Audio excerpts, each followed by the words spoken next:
Caros amigos, bem-vindos a mais um episódio de Hoje no Mundo Militar, um canal exclusivamente dedicado à discussão de temas militares atuais. Neste vídeo falaremos sobre a Blitzkrieg, a tática alemã que revolucionou a guerra e os seus reflexos que se fazem sentir até os dias de hoje. Se você quer apoiar e participar diretamente no projeto do Hoje no Mundo Militar, entre para o exclusivo clube de membros do canal, onde terá acesso a lives e ao grupo oficial de WhatsApp. Para entrar, basta clicar no botão Seja Membro.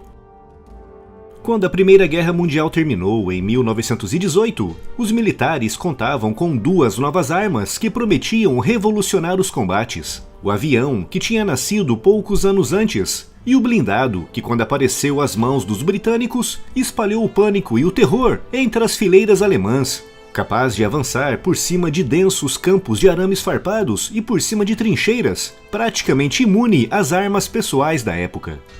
Essas duas armas evoluíram muito no período entre guerras, principalmente nos anos 30, mas apesar da tecnologia avançar rapidamente, a sua doutrina de emprego permaneceu inalterada na maioria dos exércitos.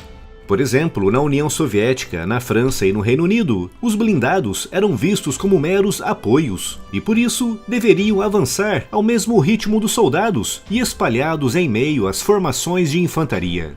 Essa doutrina foi desafiada por alguns militares da época, como o britânico Liddell Hart e também o francês Charles de Gaulle, que nos anos 30, ainda como coronel, escreveu o livro Em Direção a um Exército Profissional, no qual criou as bases para a chamada Infantaria Motorizada.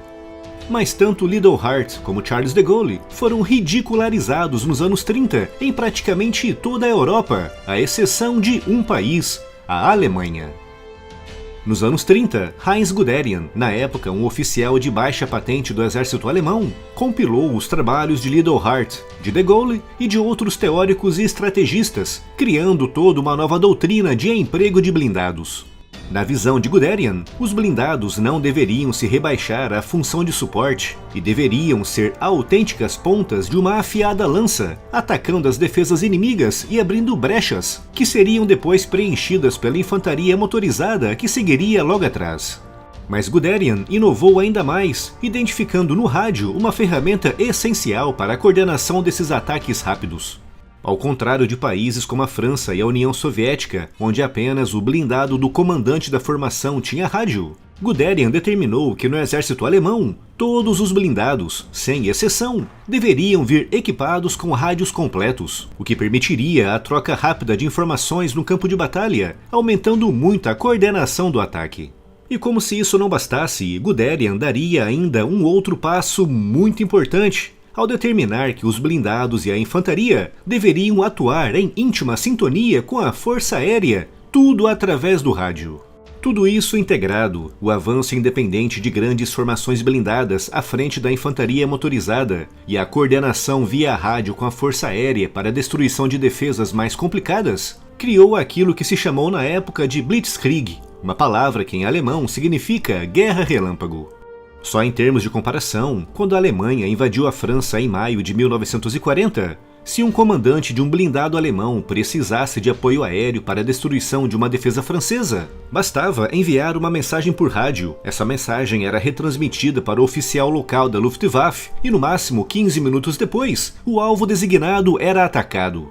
No caso francês, a cadeia de comando era tão longa e intrincada que um ataque aéreo só era autorizado ao fim de 1 ou 2 horas. Graças a esse método de ataque, a Alemanha derrotou a França ao fim de apenas 1 mês e meio de guerra, indo, em 1941, de Varsóvia às portas de Moscou em apenas 5 meses de combates.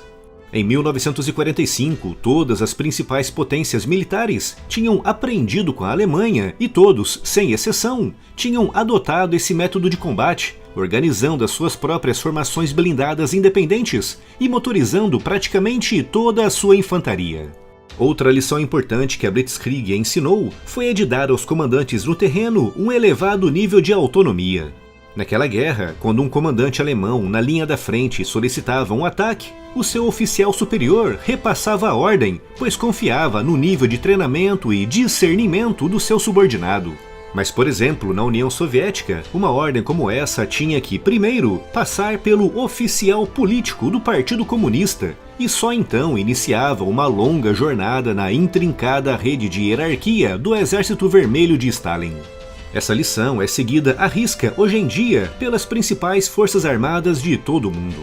Não é possível imaginar uma operação no terreno sem o apoio aéreo, com a Blitzkrieg ensinando que é da responsabilidade do comandante na linha da frente determinar onde e o que atacar a partir dos céus. Tudo devidamente coordenado através de tecnologias modernas como datalinks e rádios, com os soldados em contato direto com os pilotos. A Blitzkrieg alemã impactou muito na doutrina da guerra móvel moderna e, na sua essência, ensinou ao mundo como se deve combater com blindados. A loja do canal está cheia de novidades fantásticas. Todos os meses encontrarão novas camisetas, canecas, pôsteres, miniaturas e estampas incríveis. Tudo de excelente qualidade e a preços especiais. Aproveite as promoções e, de quebra, você estará ajudando diretamente o projeto do Hoje no mundo militar. O link da loja está aqui na descrição.